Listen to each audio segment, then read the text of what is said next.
ಕೇಳ್ರಿ, ಏನಾರು ಕೇಳಾಗಿದ್ದು ಕೇಳಿಯಪ್ಪ. I know much time. ನೀವೇನಾರು ಕೇಳಾಗಿದ್ರೆ ಕೇಳಿ.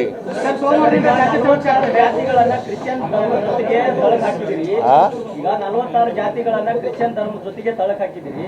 ನಾಳೆ ಸಮೀಕ್ಷೆ ಆಗ್ತಾ ಇದೆ, ಸೋಮವಾರದಿಂದ ಸ್ಟಾರ್ಟ್ ಮಾಡ್ತಾ ಇದ್ರಿ. ಅಕಸ್ಮಾತ್ ಅವ್ರು ಕೈ ಬಿಡ್ತಿರೋ ಅಥವಾ ಅದ್ರ ಜೊತೆಗೆ ಮುಂದುವರಿಸ್ತಿರೋ ಏನು ಅಂತ ಹೇಳ್ತಾರೆ. ಯಾವ ಜಾತಿಗಳು? ಈಗ ಕ್ರಿಶ್ಚಿಯನ್, ಈಗ ಬ್ರಾಹ್ಮಣ ಕ್ರಿಶ್ಚಿಯನ್, ಅವಕ್ಕೆಲ್ಲ ಇವ್ರ ಅಭಿಪ್ರಾಯ ಎಲ್ಲ ಕೇಳಿದ್ದಾರೆ. ಅದು ಬ್ಯಾಕ್ವರ್ಡ್ ಕ್ಲಾಸ್ ಕಮಿಷನ್ನು ಅವರು ಡಿಸಿಷನ್ ತಗೋತಾರೆ. ಗೊತ್ತಾಯ್ತಾ? ಯಾವುದು ಅನಗತ್ಯ ಇದೆ ಅದನ್ನೆಲ್ಲ ತೆಗೆದಾಕ್ತಾರೆ, ಅಗತ್ಯ ಇರೋದನ್ನ ಮಾತ್ರ ಇರ್ತಾರೆ. ಆಮೇಲೆ ನೋಡಪ್ಪ, 1,75,000 ಟೀಚರ್ಗಳು ಇದಕ್ಕೆ ಎನ್ಯುಮರೇಟರ್ಸ್ ಆಗಿರೋದು. 1,20,000. ಒಬ್ಬೊಬ್ಬ ಟೀಚರ್ಗೆ 120 ರಿಂದ 150 ಮನೆ ಕೊಟ್ಟಿರ್ತಾರೆ. ಗೊತ್ತಾಯ್ತಾ? ಸೊ ಅವರು 15 ದಿನಗಳ ಕಾಲ ಸರ್ವೆ ಮಾಡ್ತಾರೆ.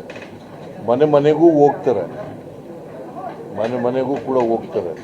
ನೀವು ಯಾವ ಧರ್ಮಕ್ಕೆ ಸೇರಿದೆಯಾ, ಯಾವ ಜಾತಿಗೆ ಸೇರಿದೆಯಾ, ನೀವು ಉಪಜಾತಿ ಯಾವುದು, ನಿನ್ನ ಏನು ಜಮೀನು ಇದೆಯಾ ಇಲ್ವಾ, ನಿಮ್ಮ ಮನೇಲಿ ಉದ್ಯೋಗ ಇದೆಯಾ ಇಲ್ವಾ, ನೀವು ಓದಿದೆಯಾ ಇಲ್ವಾ, ಈ ಥರ ಎಲ್ಲ ಮನೆಯವ್ರನ್ನೆಲ್ಲ ಕೇಳ್ತಾರೆ.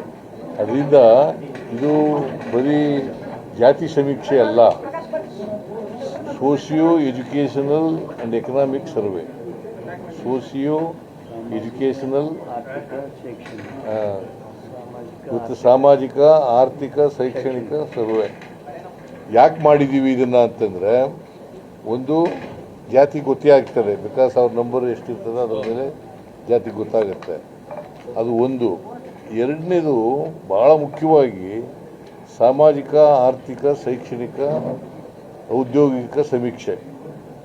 ಈಗ ನೀನು ನಿಮ್ಮ ನಾವು ಸರ್ಕಾರ ಕಾರ್ಯಕ್ರಮಗಳು ಮಾಡಬೇಕಾದ್ರೆ ಯಾರಿಗೆ ಅವಕಾಶಗಳಿಂದ ವಂಚಿತರಾಗಿದ್ದಾರೆ ಅವ್ರಿಗೆ ಫಸ್ಟ್ ಪ್ರಯಾರಿಟಿ ಇರಬೇಕು.